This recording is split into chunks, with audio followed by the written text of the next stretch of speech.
Ladies and gentlemen, welcome. My name is TheLitsey. This is Fnatic versus Invictus Gaming, my color casting check.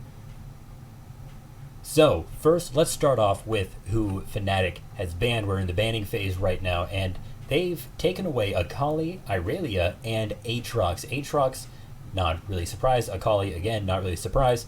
Aatrox has been really big throughout the world stage. If he's not banned, he is there. He's been incredibly powerful, only really been beaten by Cloud9's Hecarim top, which was a little bit surprising for some people. And Invictus has banned Alistar, Pyke, and Urgot.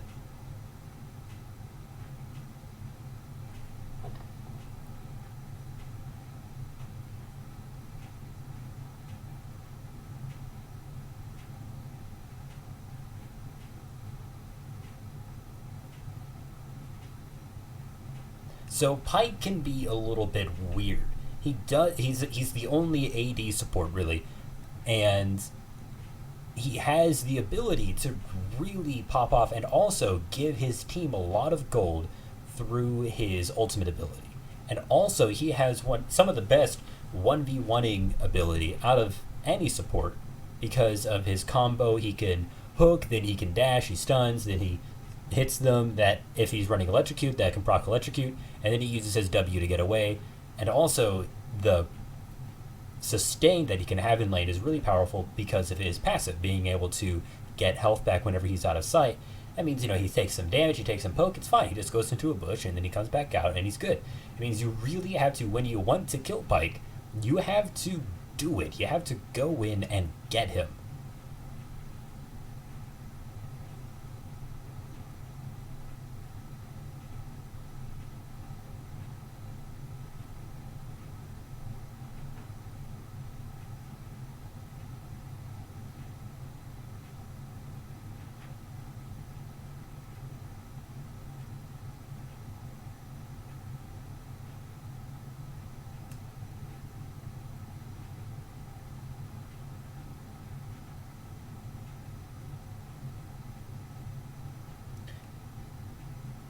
So this is a little bit interesting.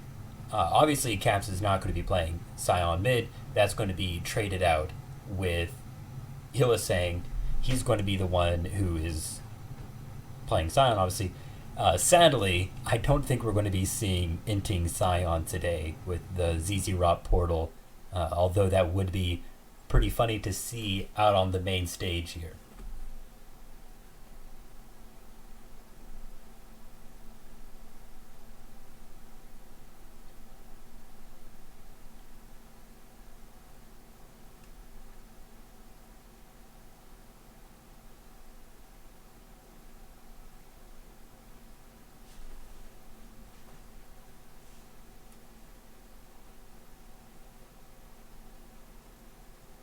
So with these last four bans, I'd really like to look at who Fnatic has taken out of the running. Both Camille and Zach, those are very, engage heavy heroes. They just dive in, and there's not a lot you can do to stop them unless you're running Poppy, which they obviously aren't. They're running Sion.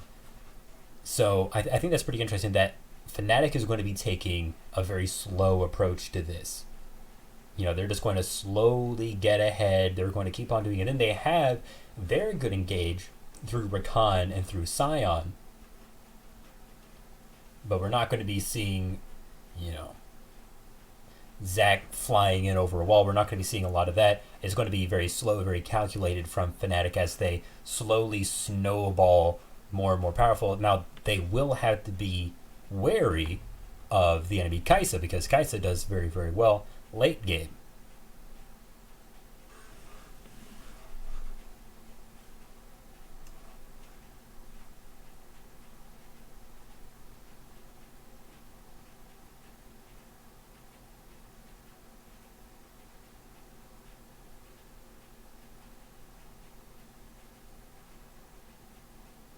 Oh, sorry, I made that mistake. It isn't Hilla saying who's going to be playing Scion, of course, it's going to be Soaz.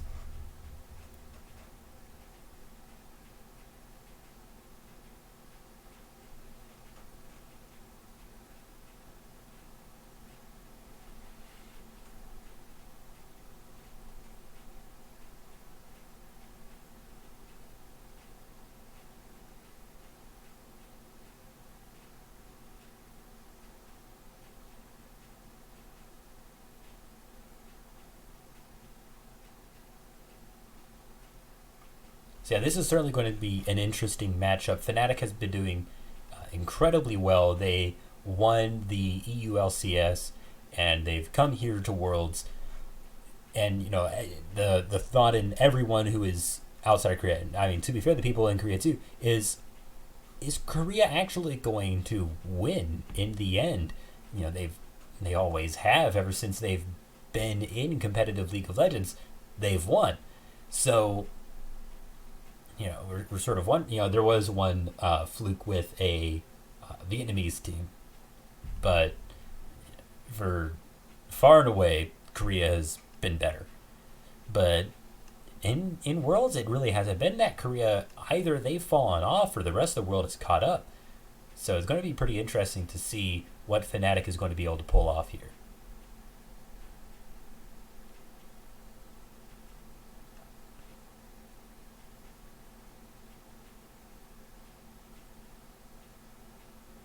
All right, so let's talk about win conditions.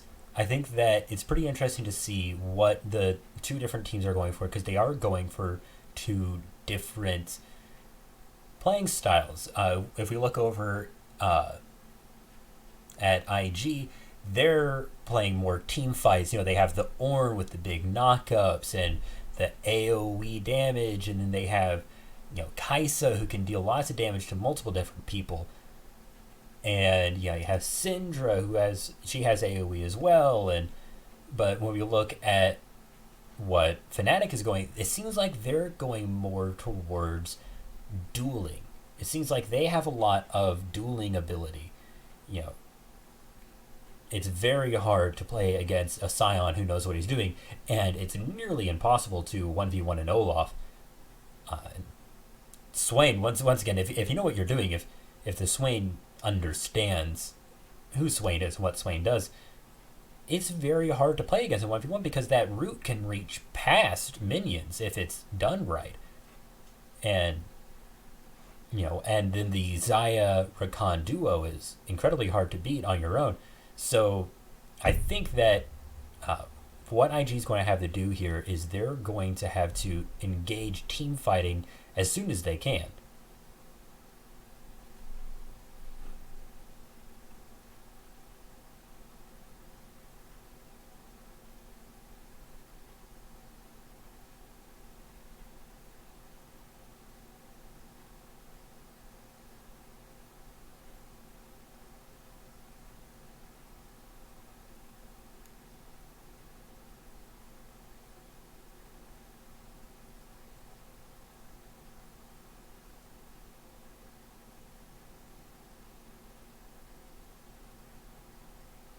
So yeah, this early Krug start, it may cause problems, because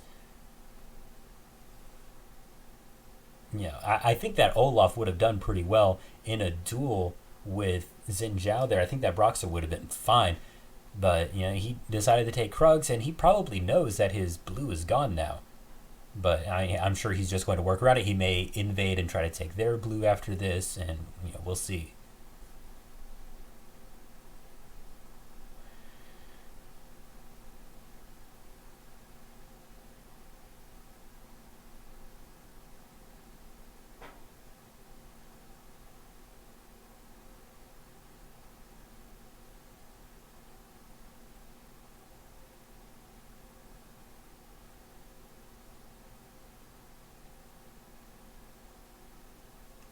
So yeah, it looks like it looks like we may be getting a tower dive here from Ignatius.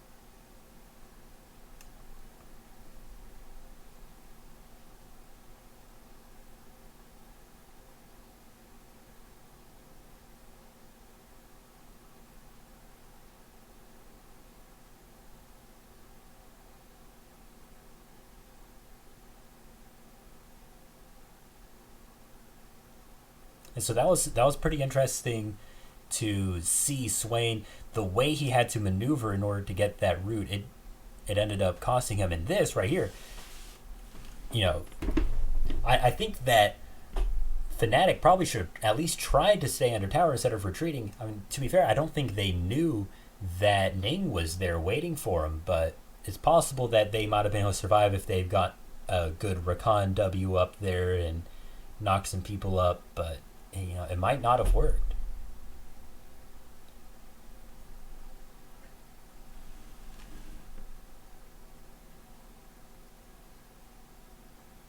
And Broxy here, he went and stole Ignatius's Krugs. He went and took him away from Ning, and that means that he's doing pretty well as far as gold goes. Right now it's 24-24, but that's partially because of the invade there that we saw. Or not the invade, the gank that we saw from Ning.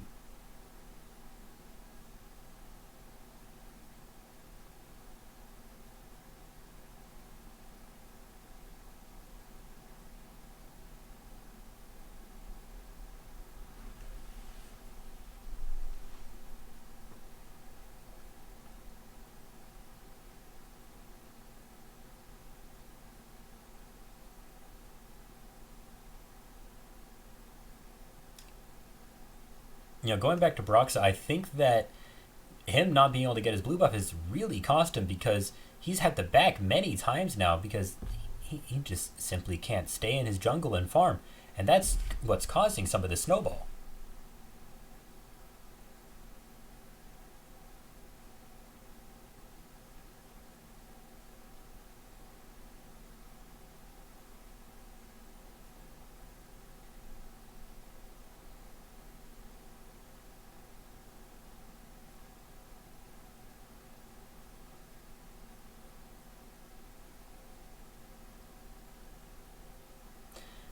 The pressure down bot lane has been really intense from Ning, and if you look at his CS numbers, you can see it. Reckles has only been able to get 26 farm compared to Jackie Love's 54. That's a really big farm difference, and you can see that the gold difference as far as the teams go overall is quite large too. It's it's over 1,000 gold lead.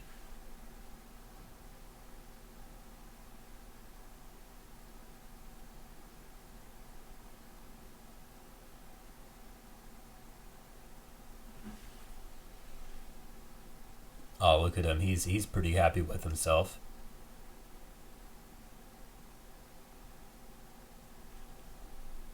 Not entirely sure what he was trying to do there. I guess he was just trying to stop her back, but it certainly didn't pay out for him.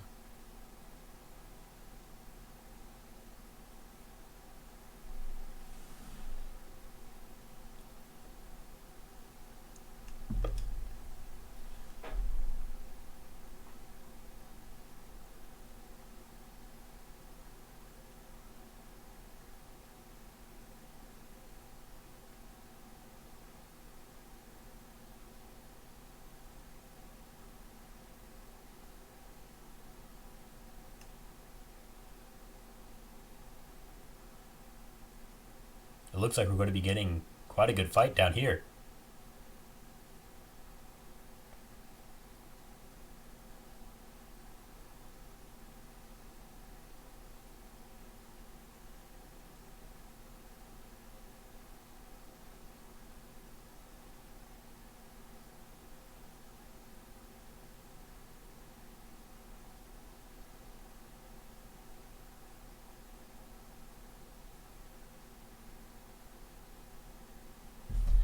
Yeah, that was a great teleport from Soaz there, being able to come in at just the right time. He didn't teleport until he knew that he'd be able to go in right after he came out of the teleport.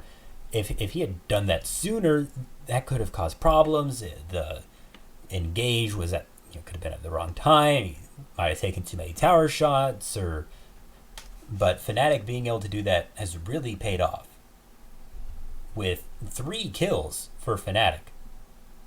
Let's look at this replay.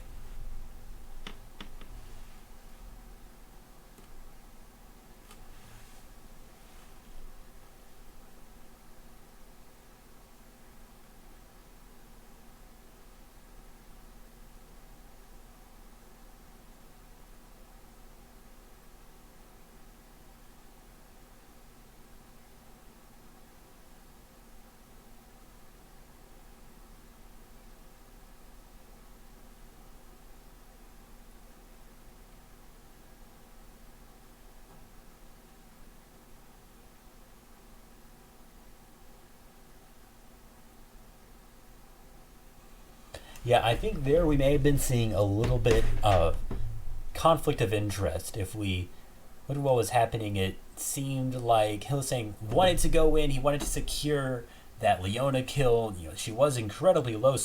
Caps had a great engage there, had a great start of the fight, but with Duke coming in and using his ultimate, controlling the battlefield, it ended up just not working out.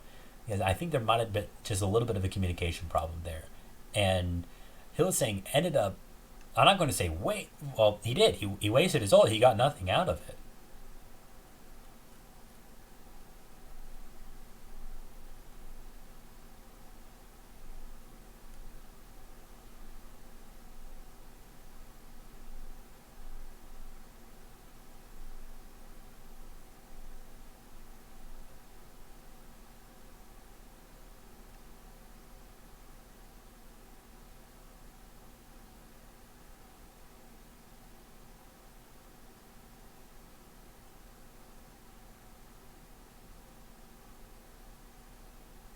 So Broxa put some vision right near the Rift Herald. I'm sure he's thinking that with this lead, that Ignatius might go for that, and that's, it wouldn't necessarily be a bad idea from their part. So Broxa put that there, helping see, and it ended up paying off, being able to, look at this. They're able to see exactly where Ignatius is going, and they know that maybe now is not the best time for them to walk out in front of the river.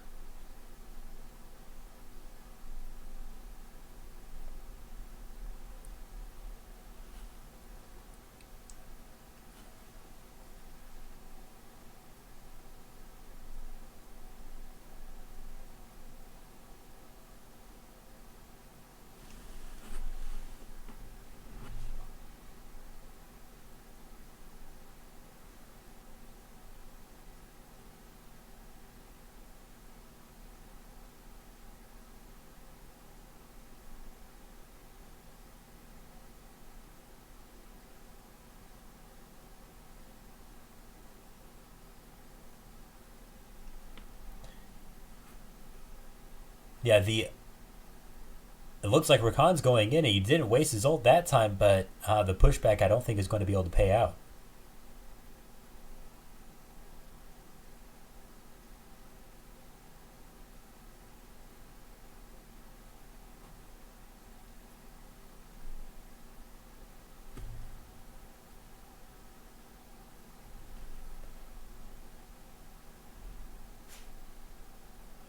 Once again, it seems like there was just a little bit of a communication issue there. I mean, I really don't think that Cap should have gone in there. It ended up getting him killed. I think he probably should have just backed off with the rest of his team.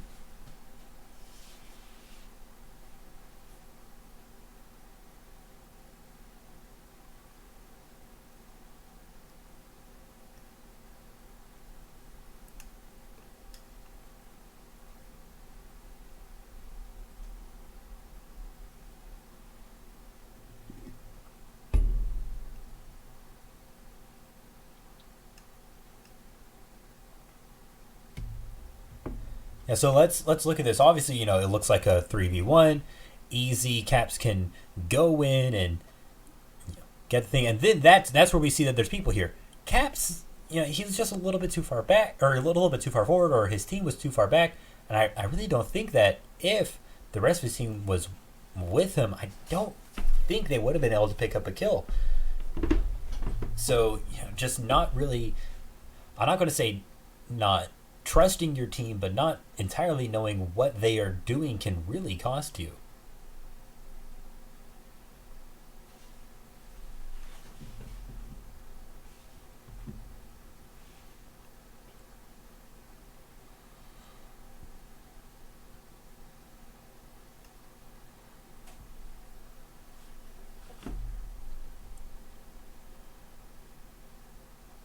So the goal difference overall has evened out a little bit. There is still a bit of a difference in the bot lane, with Jackie Love having 135, whereas Reckles has 116.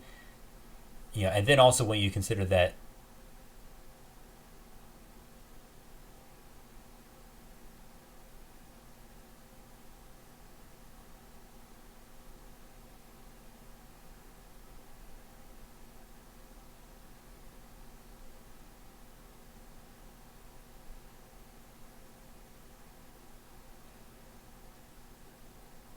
Sorry, I got a little bit carried away there. It looks like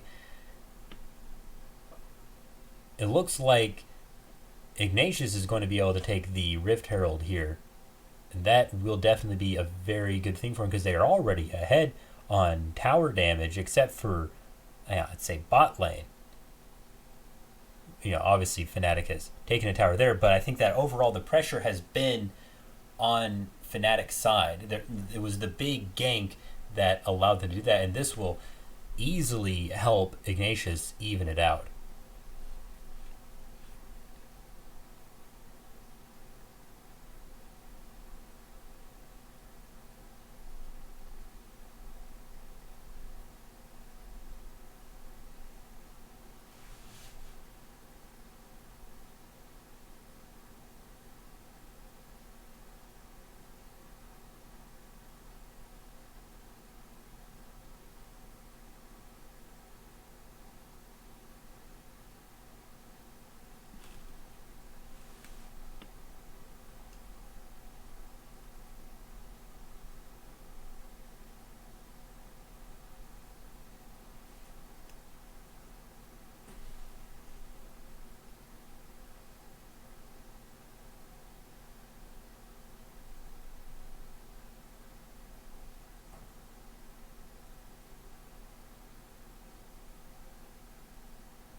If Rift Herald is something here, it looks like Ignatius might not even have to. They might be able to just take this tower without it.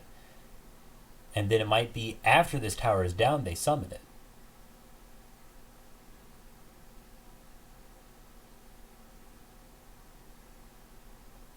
I think he was able to pick up a kill, but I don't know if it was worth it. It's only one. I mean, unless it was a shutdown, I don't really think that's entirely good.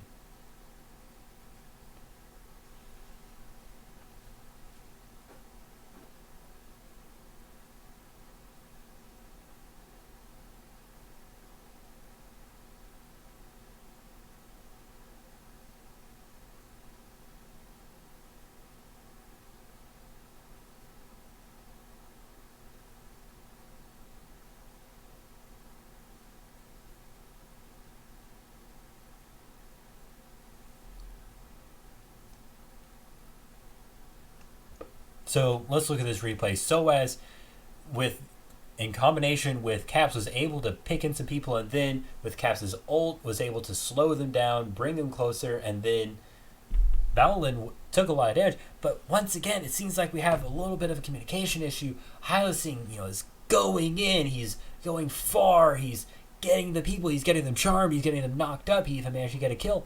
But, his team wasn't with him. And, 9 times out of 10 or 99 times out of 100, Rakan isn't going to be able to defeat an entire team by himself. To be perfectly honest, especially Proceed.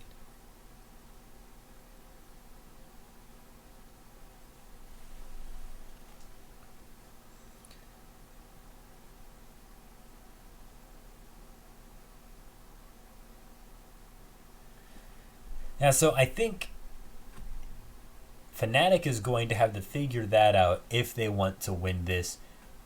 With the way it looks, Ignatius is going to be just fine, but we know Fnatic, we know they're sort of playing the long game. Xayah and Rakan, those are very good mid to late game champions. Sion is great, once again, mid to late game. Olaf, he does fall off. He's really good mid, really good early, but once people can start getting away from him and really start damaging him when he ults, there isn't so much you can do.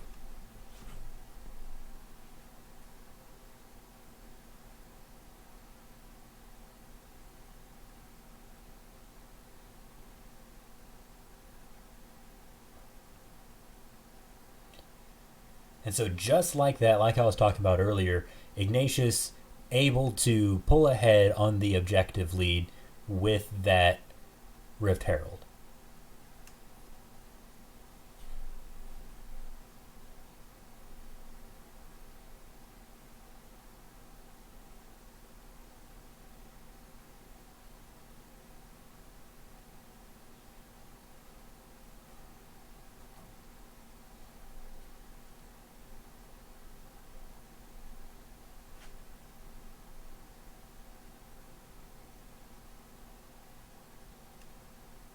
I'll be a little bit unlucky with the Rift Herald taking damage there, but Fnatic has to choose. They either save their bot tower, they try to steal Baron. It doesn't even look like they entirely know. It looks like they're catching on. Oh, yep.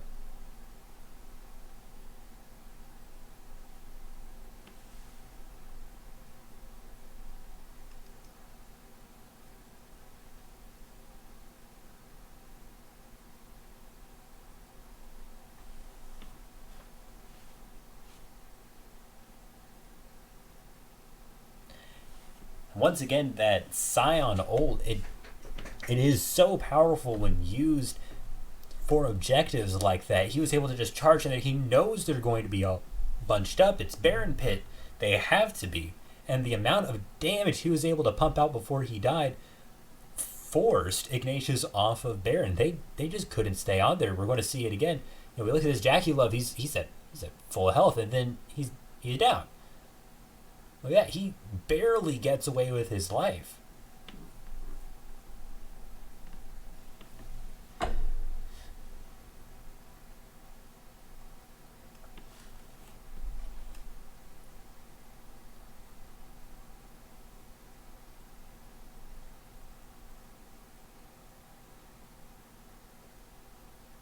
So let's talk about win condition. Ignatius, they're ahead in kills, they're ahead in objectives, they're ahead in gold. They just have to keep on doing what they're doing. They're going to be fine. But what does Fnatic have to do to win? And I think that a lot of it, like I said, is just communication. It seems like they're not entirely working as a unit here. I'd really like to see a little bit more of that cohesiveness that Ignatius has.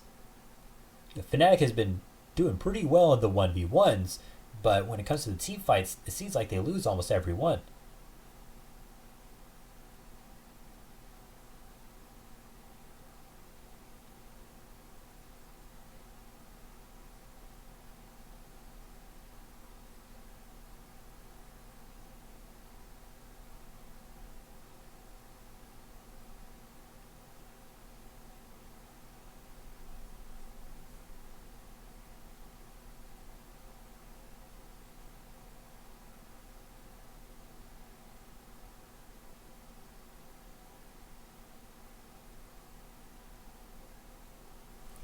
It looks like Fnatic is going to be setting up for a Baron play here, but I don't think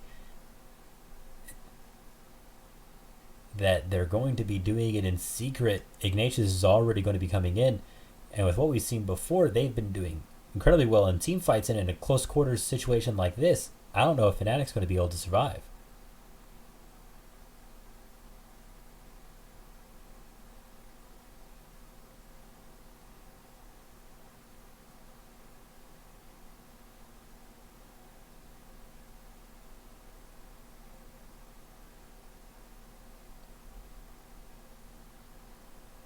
And taken away the Penta. Now that is just sad.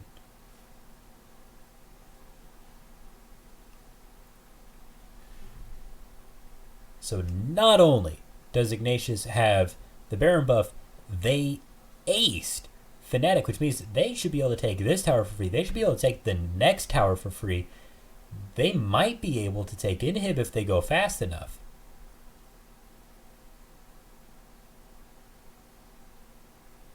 Looks like they'll be able to do it.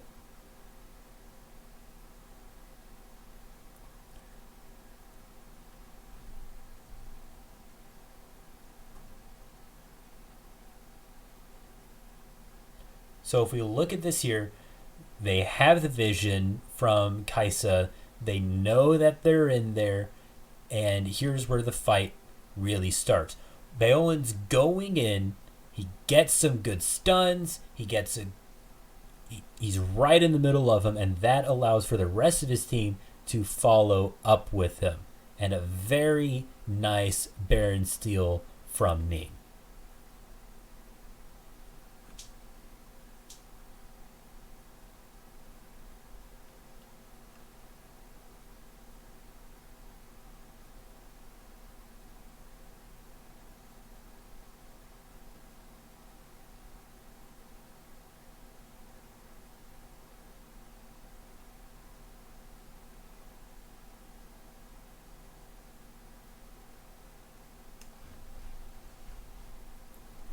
Yeah, now my favorite thing, the gold lead, it is crazier than ever right now. Ignatius up over 9,000 gold.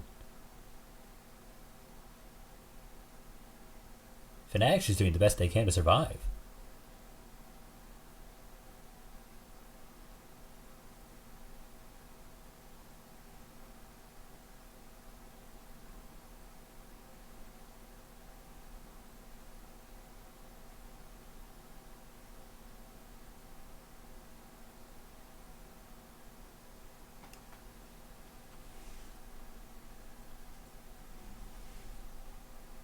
Yeah, so that's 2 inhibitors down. I don't know if they're going to be able to do it. Super minions are coming in.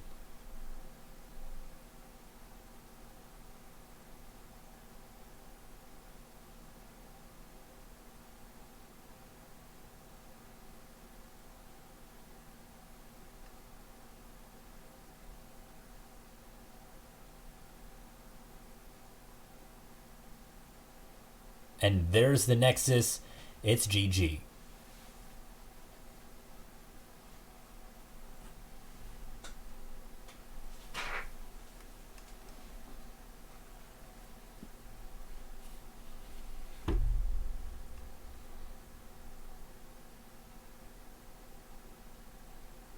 So when we look at Fnatic, once again, I think, you know, sometimes it almost felt like watching, a team of very high level randoms play, while Ignatius just seemed to know what they were doing every time. And when they did stuff, they did it as a team. They did it as 5 people.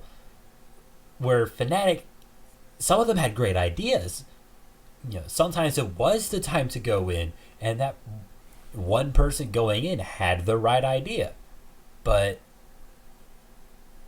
if your team's not with you, you can't really do anything about it. I mean, besides communicate with your team more and get them to come with you.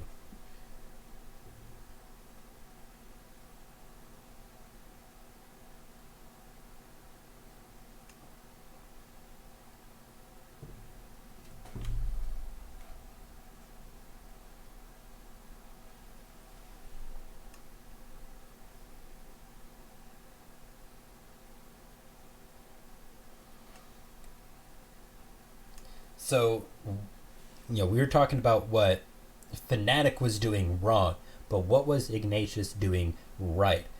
Every time they fought, they did fight as a team. And that goes into more things. One, they didn't take risky 1v1 plays. In the lane, they all played very safe until there was someone there to help them. Because they know that Fnatic's good. Fnatic was good, and they had a very strong 1v1 situation. I'd say the worst one would be Syndra into Swain. That really did not end well for Caps.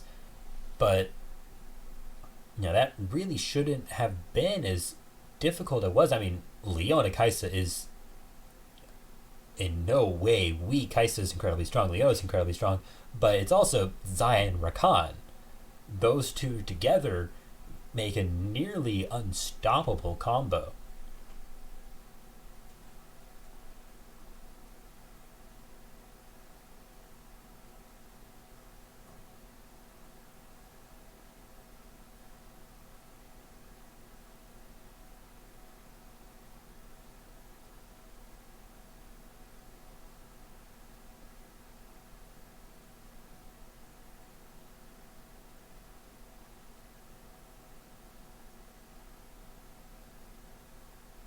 that flash from Ning there really, really saved the fight there. If Hyosang was able to knock him up into the air, that would have been a very different story. And I'm not really sure what Hyosang was thinking here. Oh, I'm going to go in and I'm going to smack the Kaisa with my feather. That's going to go great. Yeah, good times, joyous times for all. Obviously, it didn't. I get trying to stop people's backs, but I mean, it's Kaisa. She's able to go in on you. It's very hard to escape her. And for Rakan, you don't have much of an escape except for your W or your E, and your E only works if there's teammates there with you, which there wasn't.